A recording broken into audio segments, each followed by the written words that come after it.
Welcome to the clinical cookout. You know you need it, it's kinda scary, but mental health is necessary. Four educated queens taking the lead, hold their hands and they'll help you succeed. Lay your head back, relax, just like that. Now listen to, learn, and your problems will burn away. Cookout, you know, we got just what you need. At the cookout, your heart and mind we will be. At the cookout. This podcast is for educational purposes only. We are qualified clinicians who will cover various topics on mental health and will sometimes provide community resources. We are not being paid by any organization for our content, and any information we provide is general and pertains to our own personal experiences. We do not provide psychotherapy, diagnoses, or treatment recommendations on air. Any concerns related to your individual mental health should be directed to your medical and mental health professionals. We are not responsible for others' decisions or the subsequent consequences.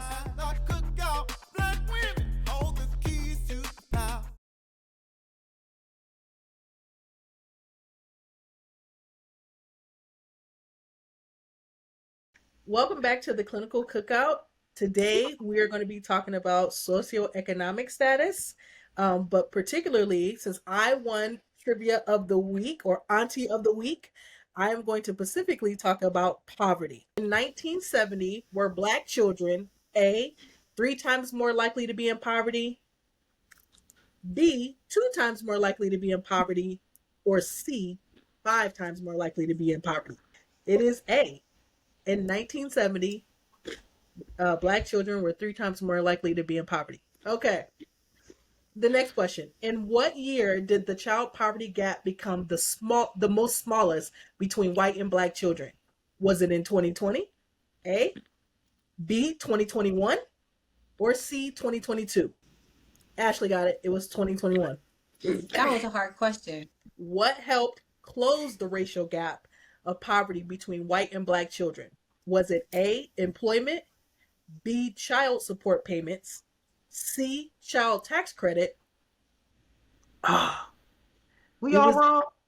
I feel like you and Amber said it at the same time. What region has the highest child poverty? Is it A, the South, B, the East, C, the West, or D, the North? Sure got it right. It's the South. I don't know why I said East. I knew it was South. What the hell? But there it is in the research. It is the South, but it's also Northeast, where you got Philly and New York and all that. What is the root of child poverty? Is it A, Jim Crow, B, slavery, C, unemployment, or D, laziness? Suge said it first. It was slavery. I said B and she said slavery at the same time. You just I said B. I said slavery 10 minutes before you even caught on the recording. At the same time, you only heard it. She said the whole word.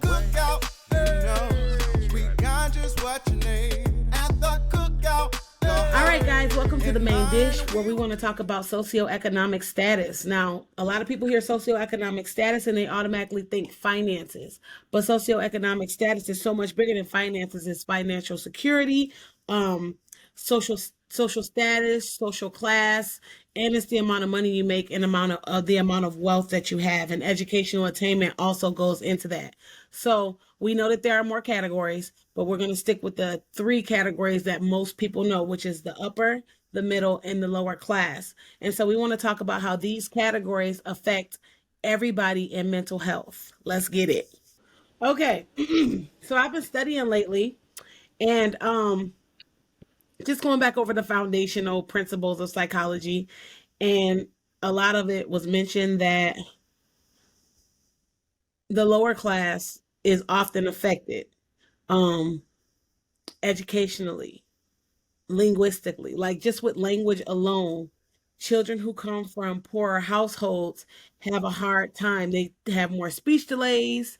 A lot of times they have more speech delays because they can't make it to the doctor.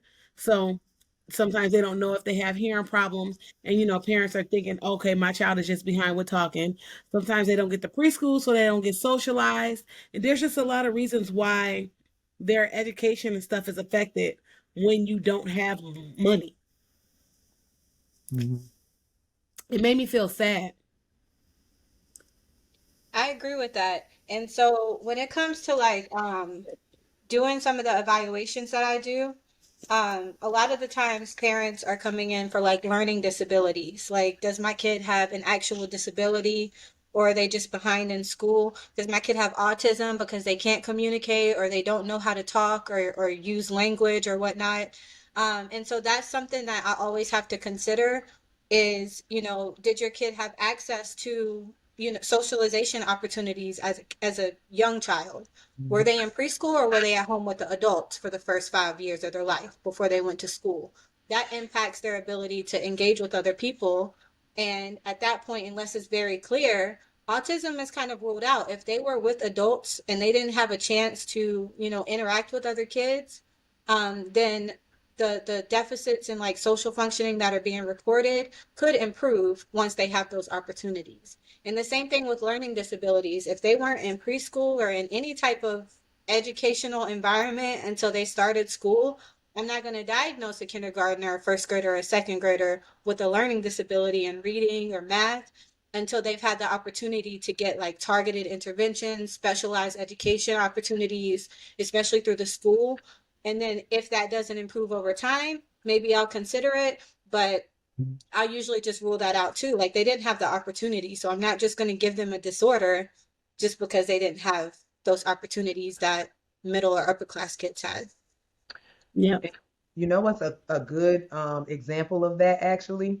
COVID. When kids had to stay home for that 1 year, like I know my youngest, that was his kindergarten year. So there were pivotal things he didn't get to do that children need for development in that pivotal year because he was at home remote learning on a computer. So a lot of the kids, I think, will probably see it as research gets done on the effects of COVID. They probably showed up to school once they got back in person and seemed like they couldn't interact or seemed like something might be off or something might be wrong. Do they have deficiencies because they didn't get to do what kids normally get to do for an entire year? Yeah. What we don't realize, I think, is whenever kids are in those environments. So when kids are in the school environment, they get socialized with their kids. Like, okay, I'll use my daughter for example. She has speech delays. The minute she got her cert, because we didn't know that she needed that she had to that she had to have tubes in her ears. But the minute she ended up getting the tubes in her ears, I want to say within the first 2 weeks, she had a language explosion. But if she hadn't had that, then she might have been already speaking like amongst her peers. So then now she had a global developmental delay because when you're not getting that socialization, and she could have been around 100 kids, but if you can't hear them talking to you, then you're not well socialized. So when she wasn't getting all that socialization, Mm. um she started hitting. She started biting. She was screaming, throwing fits, throwing tantrums, banging her head on stuff, walking into walls and everything. And the first thing somebody told me when I went to the doctor is she has autism.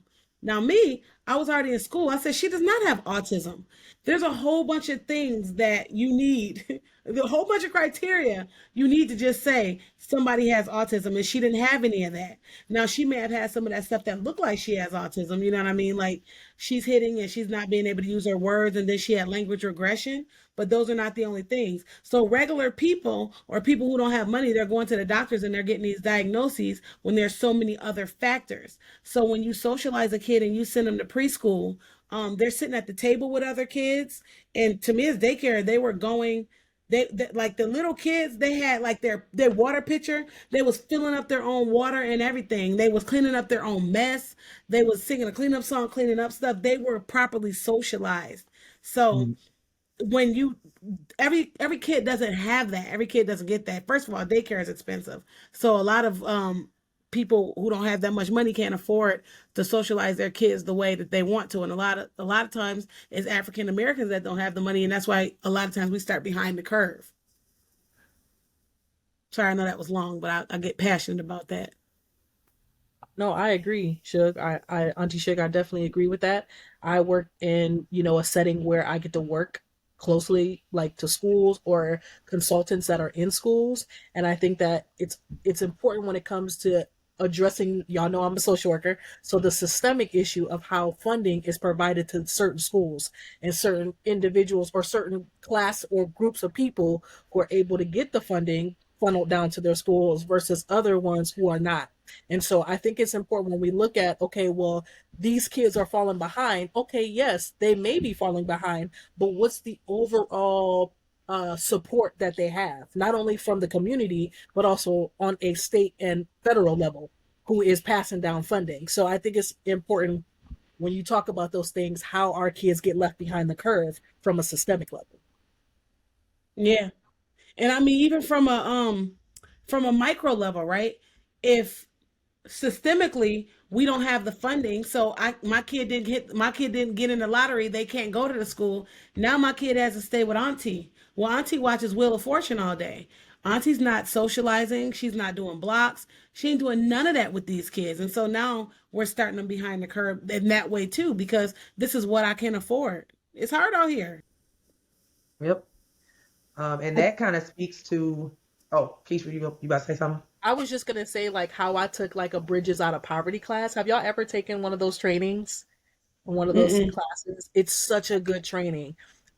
Just about like, and when you talk about the kids staying at home with auntie, they talked about how like people in the different socioeconomic classes speak to each other, and how and what's important to them, and how like, okay, say a kid doesn't get into daycare or doesn't get into the schools that they want their kid to get into, they're now depending on the community, depending on those relationships that they already have built, aka family. You send your kid over there because that's the only person who can watch your child. Versus the Mm-hmm. people in the middle class may speak a different language, like, oh, what daycare or what preschool your child is going to, Montessori schools, private schools. And then when you get to the elite, it's like, okay, well, I can afford a stay-at-home tutor. I can afford my kid to go to, this place and that place to get the best possible education we have access to. So Hmm. Bridges Out of Poverty training taught me a lot about how different classes look at their support differently. Mm-hmm. Another thing with poverty is relationships that are in poverty. They're strained, right? So sometimes you might get abusive relationships, and then a lot of times in those abusive relationships it trickles down to the kids. And when it trickles down to the kids, it disrupts the level of bonding. So now I'm going to school, I'm not well bonded. I'm also seeing a lot of negative things, and the reason why it ties into socioeconomic status is because the frustration is there. And a lot of times we're choosing, when you're in a lower status, men or women, whoever you get with, people who might not be of the best caliber, just because we're trying to get ahead. And Hmm. that's not to say it can't happen in any class, but that speaks to the choices that are made sometimes with people who don't have any money.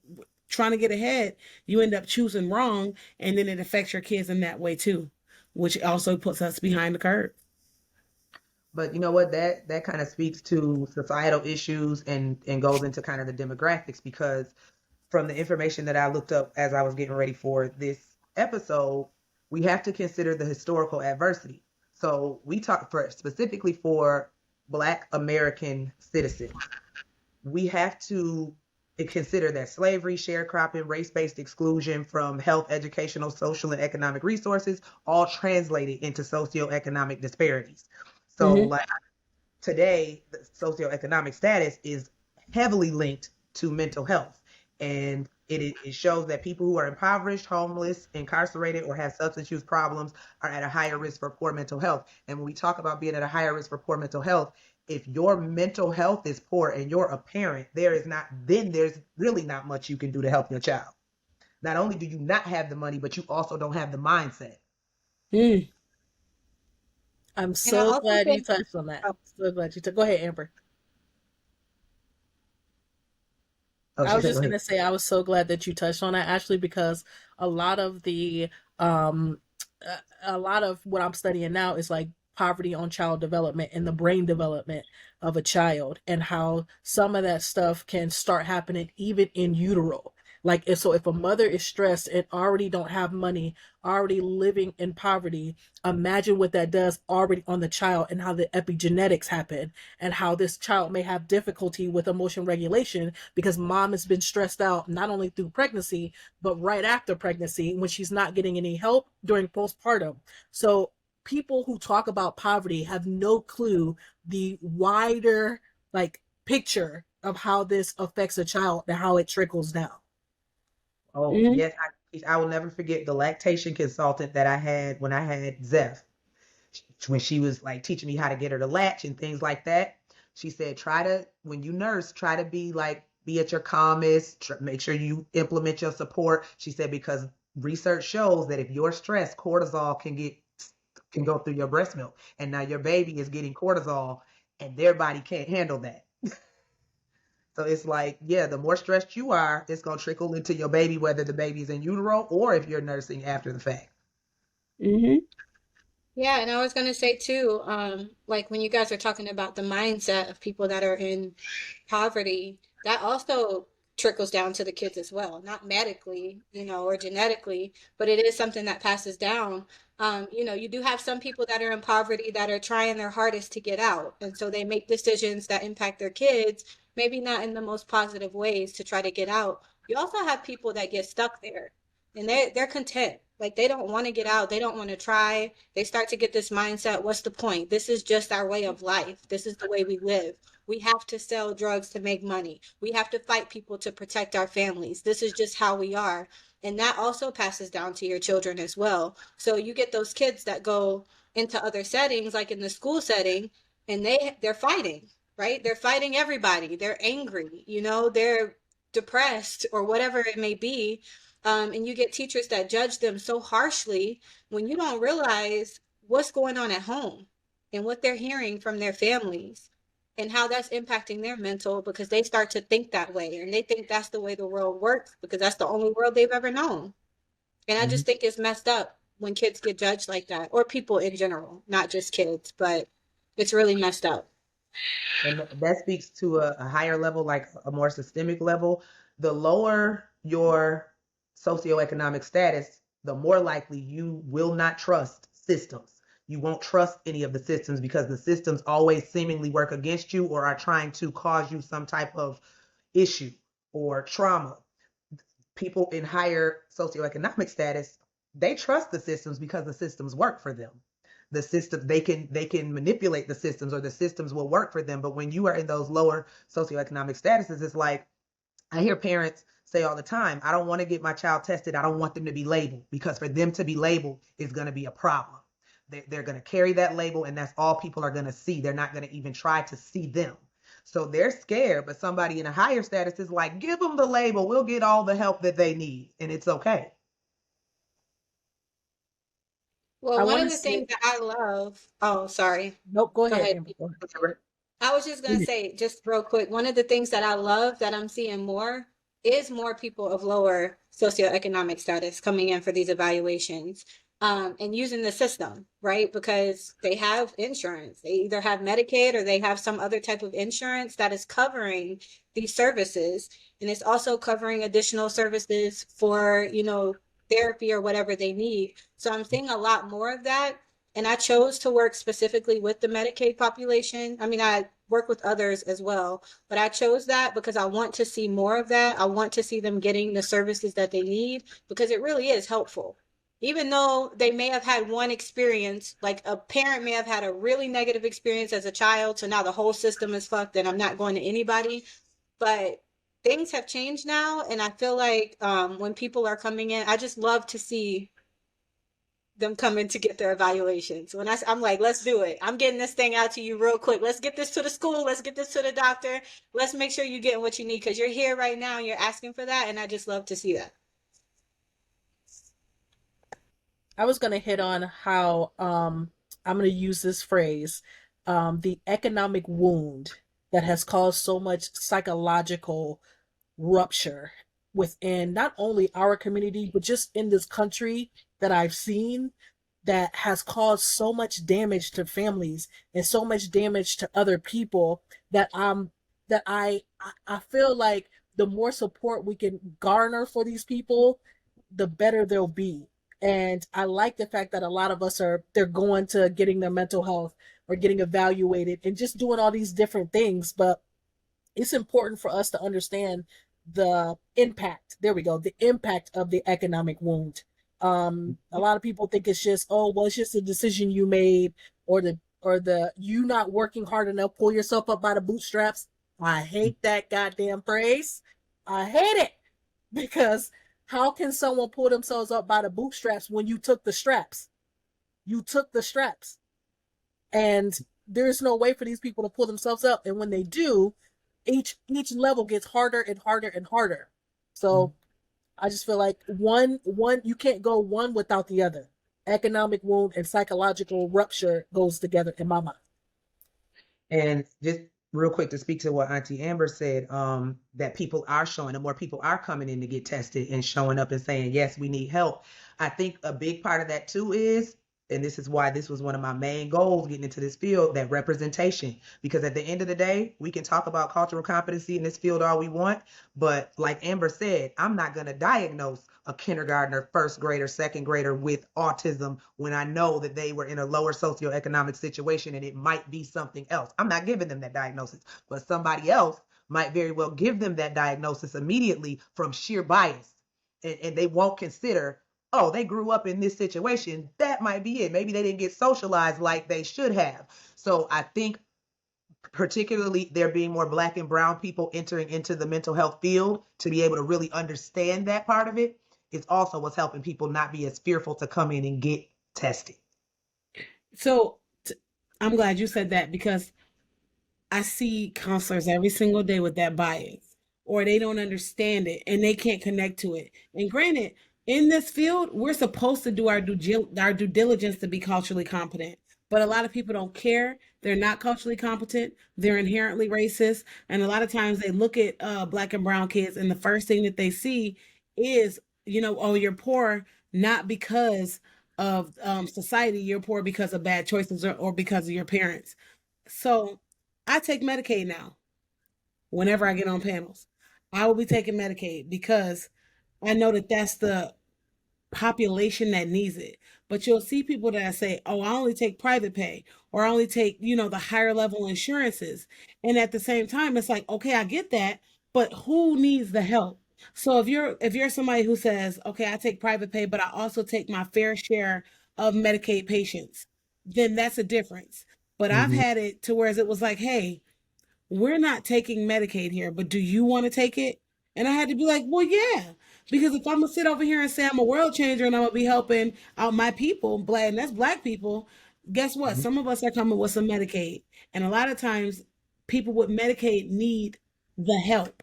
And so I trust me as a good clinician to get them far. So that's just like my way of doing some little macro things. But it's not only us. I'm gonna shift it a little bit, that suffer in mental health. There's some high class socioeconomic status people that suffer from mental health too, but they just have better access to it. You know what I will say, Auntie Suge, when it comes to the whole idea of insurance and Medicaid. Now, of course, I can't be paneled right now, but so I am Right. self-pay. But I'm also finally in a position, good news to share, finally in a position where I always plan to offer a couple of pro bono spots. I plan to, like, if you ain't got it, okay, you can have these 5-6 sessions for free, because that's what I can do. And then when it comes to one of the problems I have with Medicaid is that if you have Medicaid, you cannot do private pay at all. They feel like if you get Medicaid, you can't afford private pay. But what if that therapist is offering sliding scales or something? They can probably afford a $25 session. That's not too much.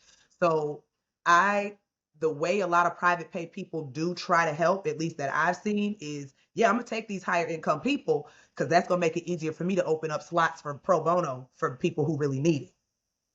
Yeah, I've also seen clinicians where they won't take Medicaid at their private practice, but Mhm. they'll go work at the Medicaid clinics at least 1 or 2 days a week, and that's their That's way of giving back. that's my second job. The job that I got, now I'm taking those clients. Okay, I'm gonna just real quick say what I gotta say. So, go back in the room, please. So I do want to go back to what Auntie Shug was saying about higher socioeconomic status. And I'm sorry for my chicken frying in the background because they got me recording late, so I got to cook dinner while I'm doing it. But I do see a lot of people with higher socioeconomic status as well, private pay, insurance, whatever it may be. And a lot of the times it's the children of the parents who have the money, right? And so they've either felt like they've been neglected, or they didn't get a lot of attention from their parents, or, they felt like they weren't good enough, because I guess the image that people of higher economic statuses want to portray is that their family is perfect, right? There's nothing wrong with my family members, no mental health issues, no medical, none of that, right? And so a lot of the times what the kid is struggling with is either ignored, or it's just not, there's not a lot of attention paid to that. So then they grow into adults who don't know how to regulate their emotions. They don't know how to process what they're going through. And that's usually what I'm seeing. So I don't see a lot of the older people, the parents, but it's the kids that are coming in like, yo, this is how my parents treated me. If I said, anything that was outside of what they thought I should feel or how I should be, they completely like shun me. Like, nope, that's not happening. So I did just want to make that comment. And I That's also cool. work in a private practice where I've worked with people of higher income status. And I'm letting y'all know right now to the audience, just because you got money does not mean that the problems stop. It don't Boom. stop. You can have your problems. It may be in a different way, but I'll tell you right now, just because somebody got money and have access does not mean they utilize it, number one. And number two, it doesn't mean that they all of a sudden all their troubles go away. You can't, there are some mental health disorders that are biological or neurological, and you can't just wipe them away. There's still family issues people deal with. There's still some addiction people deal with. Just because they're higher status does not mean they're exempt. So yeah, exactly. Because when we talked about cluster B personality disorders, oh, money ain't gonna do nothing if you got a cluster B personality disorder. You just got a personality disorder in money, because it's still gonna show up the same way it would show up Yep. in somebody's money. So it's still gonna have the same effects no matter what your socioeconomic status. Well, and I also watch a lot of people when I'm doing evaluations who have money and their kid still has a learning disability. And then it's hard for people to fathom, especially when they're not used to being in the struggle. Why is my kid having a hard time learning? Me and his dad are, high achievers. We have money. We obviously are with it. What is wrong with my kid? Why are they having these problems? Um, and even to that effect, sometimes I have to say, I mean, I understand you might be a doctor and he might be a lawyer, but right now, this kid that you guys made is having a learning disabilities, or they're having learning problems. And I do genograms. I like to go backwards, and I make people actually look at their family as a whole and say, okay, this person had this person had that, this person had that. And you will get a lot of people who will sit in your face and tell you, nope, I don't know nobody that had bipolar disorder. I don't know nobody who had learning disability. Nope, nobody ever had speech therapy. Until you sit down and do a genogram and say, well, what about this person, that person? And you start naming people in the family, and all of a sudden they're like, well, you know what? Uncle John did struggle with ADHD. You know what? We always suspected that she was bipolar, but it never came out. We just thought she was the crazy aunt. And you start seeing these disorders start to come out, and people's eyes start lighting up like, duh, you know what? My family does affect my kid, because it's not only you. Genetics come from everywhere. And so I think that people Mhm. have a hard time with that. And so it doesn't matter if you have money. It doesn't matter if you're white, black, Puerto Rican, or Asian. You have money and you still have problems, and you still have learning disabilities, and we still got to get through them the same way. And there ain't nothing like somebody with some money being brought to the point where they kid have a problem, and now they got to fix it just like every regular person. So that's why I Mhm. keep people on the same kill. That, you know what's so funny? That came up for me with two totally different clients a while back, like a while back. They came into therapy, and one of their things was they both said this in different ways.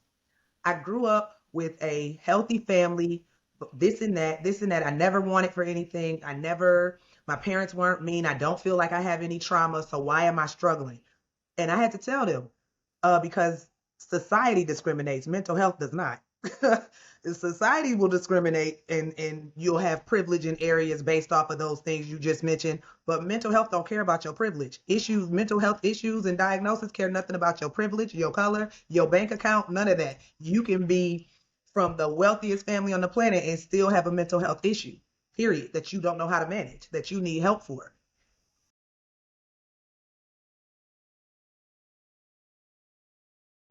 I do think that, as we move forward and um, talk about this topic, I do think that there's some protective factors that can come along with this. And I know that a lot of people may not know what to do or where to turn. So I think that, first of all, I think getting support is so important. I just want to be the first to say that I was a kid whose parent was on welfare. And today I get to proudly say I'm a doctor. And to think that a lot of people wouldn't know that about me if they saw me on the streets, or, sometimes if you can pour into the people who may be less fortunate, you don't know how those people can turn out. There was somebody who poured into me, which is why I'm where I am today. So I encourage people to pour into people and be a support to them. That doesn't mean it always have to be finance. Sometimes you can just pour into somebody by motivating them or even giving them the opportunity that they can do it. Just like how we, cheerlead kids, like sometimes adults need those same type of cheerleading. Yes. Like we need that same type of motivation that we can do it and that we can see ourselves in different occupations or reach that goal of getting our own home or getting our own place or getting our own car, even if it's a bucket. Even if it's a bucket. Sometimes we just need that motivation. I think parent competencies. I know we talked a lot about, parents not knowing maybe all they know. I think Auntie Amber brought that up. Staying in situations because that's all they know. We can give parents all types of tips and tricks and interventions, to help them break that, what is it called? Generational cycle? Break that cycle if we want it broken. So we have to be able to pour into our community and pour into each other with the resources that we got. And even if we don't got some resources, just being somebody's cheerleader, change somebody's life. And you know what, Auntie Keish, I love that you said that, because even if you look at examples in sports or in, the celebrity world, a lot of, if you look into especially Black and brown celebrities, athletes, whoever, if you hear their story, a lot of them had one person that believed in them. One person. And that's the thing. No matter what your situation, most people just need one person to believe, okay, they can do this. They got potential. They got, like, I often think about Allen Iverson and the coach from Georgetown. Like, that man believed in him, and was there. So when you have that kind of, it doesn't even the playing field, but it gives people a chance. It gives people in those situations a chance. Like your story, and even like Auntie Shug's story, she's told her story on the show quite a bit. Nobody would expect her to be a doctor. I grew up with just my mother, single mother. Yes, we had support from the family, but those are not the situations where somebody is like, they're going to succeed. Those automatically put us in a place of they're less likely to succeed. But all you need is somebody to pour into you. All you need is one person to believe in you despite your socioeconomic status. So I think for a lot of people, they're going to watch this episode and they're going to be like, well, then what can people do? You can be that person to pour into that child that you see that everybody else thinks is struggling, or everybody else thinks is a problem child, or that they're growing up in a situation that's not ideal. It takes a matter of moments to pour into somebody positively. And you could also easily break that person down by saying the wrong thing. So you have to be cognizant of that. One thing I do want to point out is I have met this guy when I was taking the training. And once I told my story, he said, "You're not supposed to be where you are. You are not supposed to be here." He was a psychologist. He said, "You're not supposed to be here according to society." And I said, so I ride on that because I know where I am and I know where I came from. And I think that's what made me gravitate towards Auntie Keish so much, is because we do have similar stories. I know where she comes from and I know where she is. And so me and Auntie Amber had a conversation about yesterday, and we were talking about people telling you your limits. And that's my biggest, it itches my tail when somebody's like, "Hey, you need to do this because you know what? It might not happen for you, or you might not do this." When you've been told all your life who you're not, it makes you define who you are. And can't nobody shake you once you define who you are. Because it's like, I know me. I don't need you to know me. What I'm wearing right now is confidence. What I'm wearing right now is getting through this struggle. So I don't need you to tell me, "Oh man, this is going to be hard for you. This is going to be hard for you." The first thing I told her was, well, if you did it, I could do it. And I think that it takes, like Auntie Ashley said, people to pour into you in order to believe that you could do that. But you know what? I didn't have a whole bunch of people pouring into me like that. Not all the time, and not who I was willing to receive it from. Outside of my mom or somebody like that, you know what I mean? There were people who talked about me. And so when people talk about you or you're the problem child and they don't look at your whole entire situation as a whole, that's when they get misconceptions. So I encourage people to look at the whole situation as a whole. What else could it be? Is this person a troublemaker or do they have problems? And then if they do have problems or if they are a troublemaker, that's a problem too. So then how are you going to help? And whenever you start helping people out and you start looking into their poor socioeconomic status and you start actually pouring into them, you don't know what people could be. So I just encourage people to find out the why. For me, there's always a why. Okay. She may be getting in trouble. Why? You may not think she can do it. Why don't you think she can do it? And if you could do it, somebody else could do it. And everybody can't pull themselves up by their bootstraps because some people don't have the straps. But guess what? You can drag somebody along. So Yep. Yeah. I'm in between chicken frying right now, so I can go. Um, so y'all said so much because I want to say something about what Ashley said, but I don't want to reiterate. So I do think it's very important to be that support for someone or at least provide support, especially for kids. I have always been a mentor for whatever reason, like young little girls and like teenage girls, they gravitate towards me, and teenage boys, black teenage boys. Don't know why. But so I still connect with some of the kids that I worked with like 5 or 6 years ago, even 2 or 3 years ago when I was in Hawaii, when I was in Texas. I still connect with those kids. Well, they're not kids anymore, they're teens now. But I still connect with them. I still provide support. I speak life into them, and I continue to do that. It takes nothing out of my day or out of my life to do that. If they message me and they're like, "Hey, Auntie Amber, I miss you. Like, how are things going?" It takes 2 seconds for me to reach back and be like, "I'm so proud of you. I see what you're doing, and you keep going." Like, that's it. The support is amazing. I did come from a family who didn't have a lot of money back when I was growing up, but also my mom, who might not like me to share this, she was very ashamed of like welfare. Like, she did not want to be on it because she felt like that said something bad about our family. So she would not apply for it. She would not receive those services, even though we might have needed it or could have benefited from it.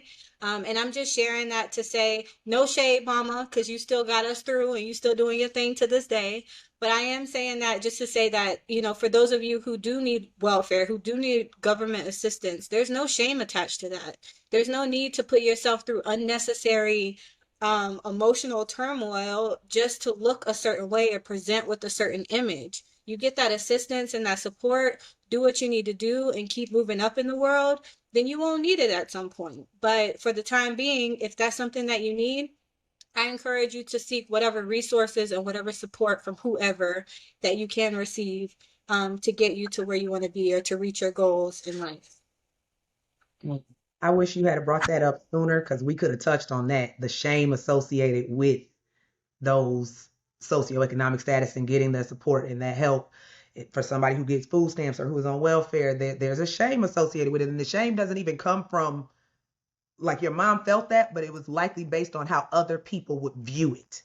Not like other people are going to view us as this if I accept that. So I'm not going to accept that because I don't need people already placing a negative stigma on you because we're getting this outside help. So that speaks to our society as a whole and how they look at people who are in lower income situations. And just people who, like you just said, get the help. Don't stress yourself out because you don't want to get the help because you're afraid of something like that. And realize if you're the type of person that say, I'm going to do what I got to do to get where I want to go, then you got to do what you got to do. Get the help, get the support, use the outside resources. But overall, did anybody got anything else that we might have forgot? Or do y'all feel like we done helped the people tonight? I mean, well, Amber got to fry some chicken, and Keisha got to drive home, and I just want to get off of here. And I got to go to Walmart. Ashley got to go to Walmart. So what y'all about to do?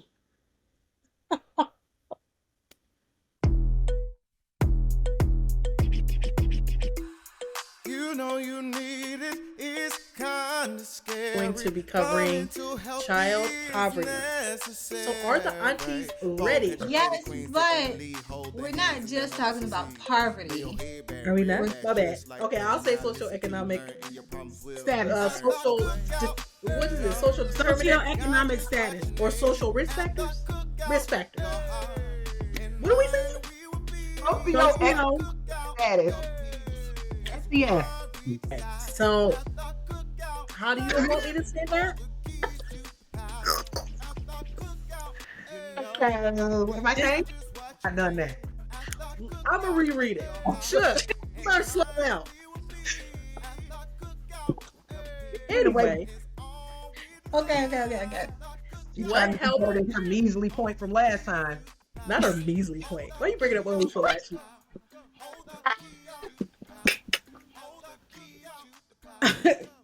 So, Ooh. what we doing? Why are you drinking that like that? Why would you do that? Why would you have I can't wait till Amber run that back. I'm thirsty. I'm gonna get in trouble. And she told me to stop drinking from the straw, so I did. Okay, is my chicken too loud in the back? It's definitely loud. It's Is definitely that how you sizzling. like to say? It's Um, definitely sizzling. Just a little bit better? Yes. No. No, it's not better? Not good. Hold on. Are you going, Amber? Or you still frying chicken? Okay. You still No. right? So